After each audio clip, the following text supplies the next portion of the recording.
All right, so what I want to do now is talk a little bit about data types in JavaScript. So JavaScript is what is known as a loosely typed or a dynamically typed language.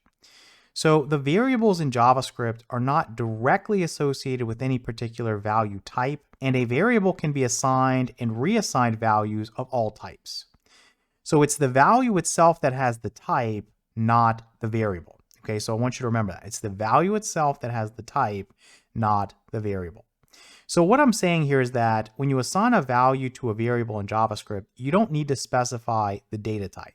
What's going to happen is JavaScript is automatically going to determine the appropriate data type based on the value, okay? We don't have to do anything. Now, in the future, if you switch over to some other programming language, it happens to be a strongly typed language. In this case, the variables are going to be bound to specific data types. All right, so let's look at a few examples of data types in JavaScript. I'm going to start out with a string. Okay, we've already worked with this before. But basically what I'll do is I'll declare a variable, and I'm going to use let because it's going to change. So I'm going to put let's just say my var to keep it simple. And I'll use the equals, or again, the assignment operator. And I'm just going to wrap a number like 3 inside of double quotes. So right now I have the string 3, okay? So if I thought about the data type of that value, it's going to be a string because again, this guy is wrapped in quotes. Okay, we can see that. So one way you can check this is you can use console.log, and inside the parentheses, you're going to type type of, okay, all lowercase. So it's right here for me. I can autocomplete. And then you're going to put a space, okay, and then you're going to put your variable name. So my var, okay. So what this is going to do is it's going to look inside my var and say, hey, what's the type of that value? And in this case, it's going to be a string, so it's going to output string to the console. So let's go ahead and open up our terminal. Okay, and remember when it first opens up, I'm just going to type clear to get rid of this.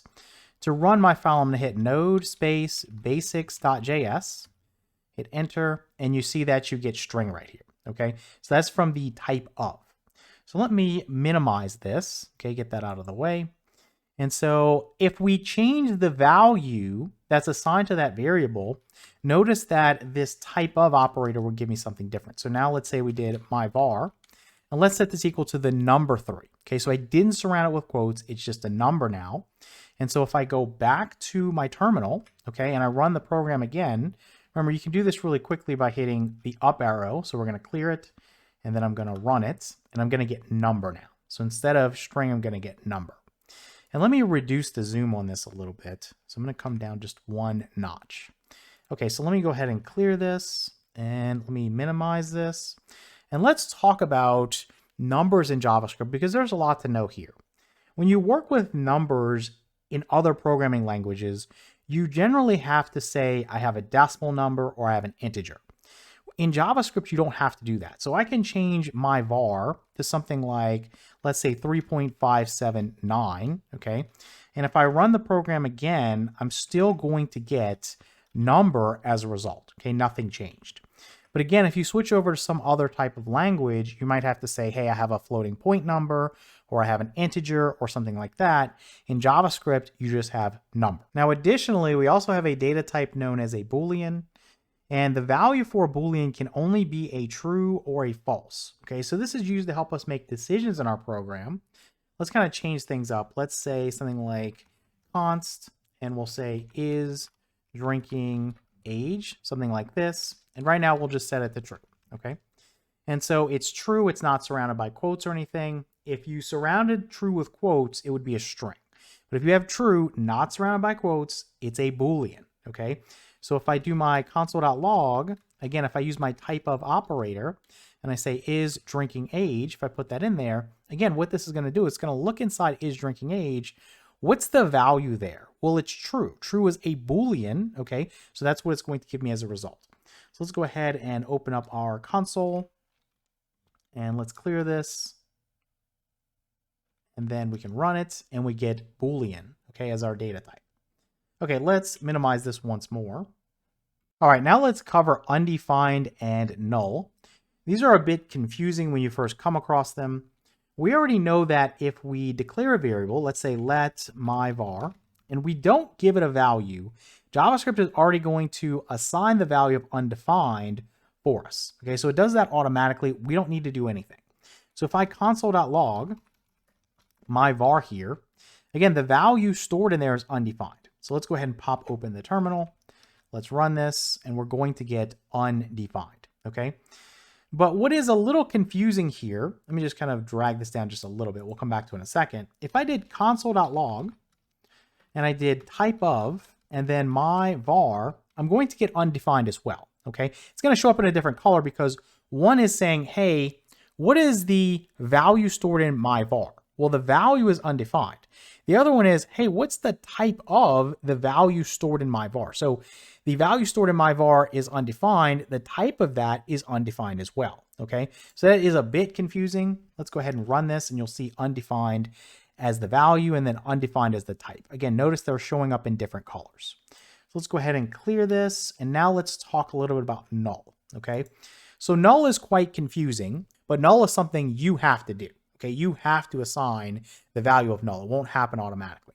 So for example, if I come up here and I say my var is equal to null, and then I console.log, we're going to do my var, okay? And I'm just going to comment this out for right now because this is going to give us something that we need to think about. And let's come back up here and just put a semicolon. So what I'm going to get from this line 2 undefined, and from line 4, I'm going to get null. So let's pop open the terminal. Go ahead and run this. We get undefined and then null, okay? So where might this come in handy? Well, let's say that you have a little form that you want people to fill out, and it's got the person's name, address, phone number, all kinds of contact details, okay? When the page first loads, all the values would be empty, right? Because the person hasn't had a chance to interact with anything. So you might have a variable for the name, a variable for the email address, so on and so forth. So those might all be undefined when it starts. But as the person interacts with things, they're going to fill some stuff out, okay? And then some things they might not have. So they might not have a phone, they might not have an email address, so they might mark not available. So you might say, hey, this person didn't skip this field, okay? Because if they skipped it, it would still be undefined. But they didn't skip it. They specifically said they didn't have it. They marked it not available. So you might use null, okay, to differentiate between the situation where they skipped it or forgot about it, okay, and the situation where they don't have it and they specifically told you, hey, I don't have this, okay? So now what I want to do, let me just erase this real quick, okay?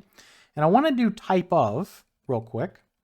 And there's an error that's going to happen here. So you might expect that if I did type of this my var, again, it's looking at the type of null. So we would expect that the type of null is null, right? Because the type of undefined was undefined. But this actually will not come up as null. It will come up as something called an object. Now, we haven't talked about objects yet. We will shortly. But basically, this is, you could say, a bug or an error. It has something to do with the beginning of JavaScript. You can Google search why this is the case, but it's not going to be fixed, okay?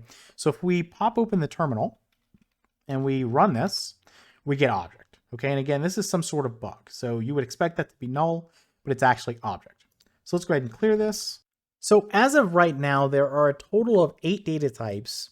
We've covered 5 of them only, okay? These are the 5 that we're going to work with most immediately.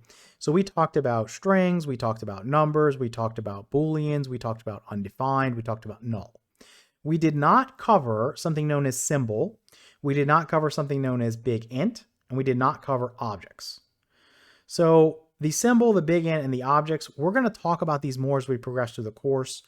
For right now, you just need to know that all the types except for objects define immutable values. Okay, these are the what we call primitive values. Okay, so when you say it's a primitive value, it means that they're immutable or they can't be changed. So I just want to give you a quick example of this. Let's say that we come back up here and I say let my string be equal to money, for example. What I can't do in JavaScript is tell it to change the first letter of this string to, let's say, H. Okay, I can't say, well, instead of money, I want honey, so just change the first letter. I can reassign, I can say my string is equal to honey, like this, but there's no way for me to go in there and say, hey, I just want to change the first letter of this. So it's very important to understand that these primitive values are immutable or something that we can't change in JavaScript.